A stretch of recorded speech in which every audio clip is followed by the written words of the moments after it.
Gaya belajar yang pertama adalah gaya belajar visual atau spasial. Gaya belajar visual ditandai dengan preferensi kamu untuk belajar dengan menggunakan gambar, grafik, warna, imajinasi visual, dan spasial.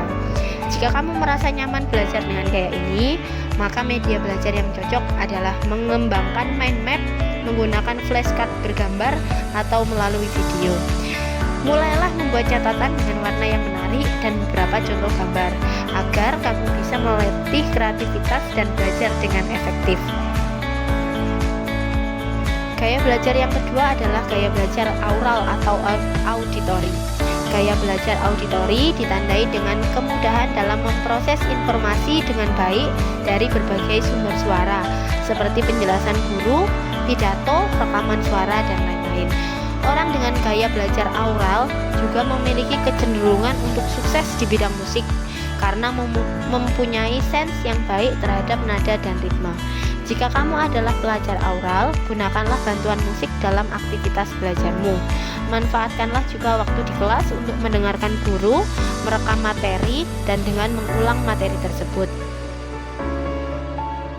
Gaya belajar yang ketiga adalah gaya belajar verbal atau linguistik. Gaya belajar verbal ditandai dengan preferensi untuk menggunakan kata-kata, baik dalam membaca maupun menulis dalam memahami pelajaran.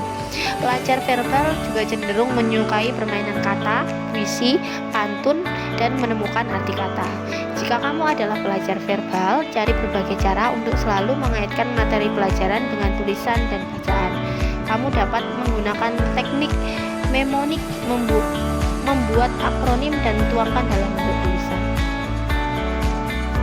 Gaya belajar yang keempat adalah fisikal atau kinestetik. Gaya belajar kinestetik biasanya ditandai dengan cepatnya menerima dan mengolah informasi dari hal-hal fisik, misalnya saja sentuhan, kehadiran alat peraga, dan partisipasi diri sendiri dalam proses belajar.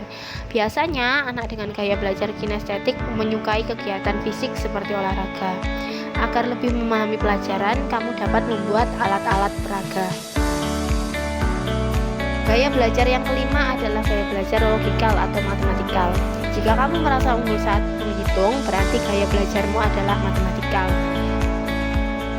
Biasanya kamu akan cepat menyadari suatu bentuk pola dan melihat keterkaitan satu informasi dengan informasi lainnya yang biasanya tidak disadari oleh orang lain. Pelajaran yang bersifat problem solving, sistematis, dan tidak perlu mengandalkan hafalan adalah kunci utama bagi kamu. Gaya belajar yang keenam adalah gaya belajar sosial atau interpersonal.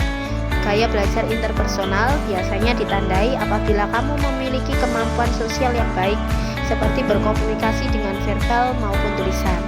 Kamu akan lebih nyaman berkonsultasi dan diskusi pelajaran bersama guru maupun teman sekelas. Juga suka belajar dengan mengutarakan ide dan mendiskusikan materi pelajaran terkait. Membentuk grup belajar adalah salah satu cara yang cocok dan yang bisa kami terapkan. Gaya belajar yang terakhir, yang ketujuh, adalah gaya belajar solitari atau intrapersonal. Jika kamu suka belajar di keadaan sepi dan menyendiri, bisa jadi kamu cenderung punya gaya belajar intrapersonal. Dengan mengerjakan semuanya sendiri, kamu bisa membuat dan mengetahui personal interest dan goals. Biasanya kamu lebih senang membaca buku atau belajar dari laptop ataupun handphone.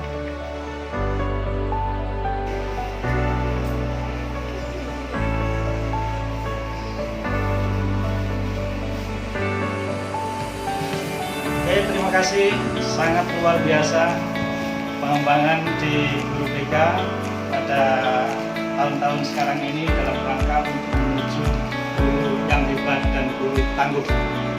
Demikian sebuah ilustrasi pembelajaran dari BK, yaitu gaya belajar yang diilustrasikan langsung oleh siswa SMA Muhammadiyah. Semoga berkenan bagi kita semuanya dalam rangka pengembangan siswa ke depan untuk sukses siswa kita menuju sukses pendidikan yang akan datang. Sukses untuk BK SMA Muhammadiyah Sati Mabat. Warahmatullahi wabarakatuh.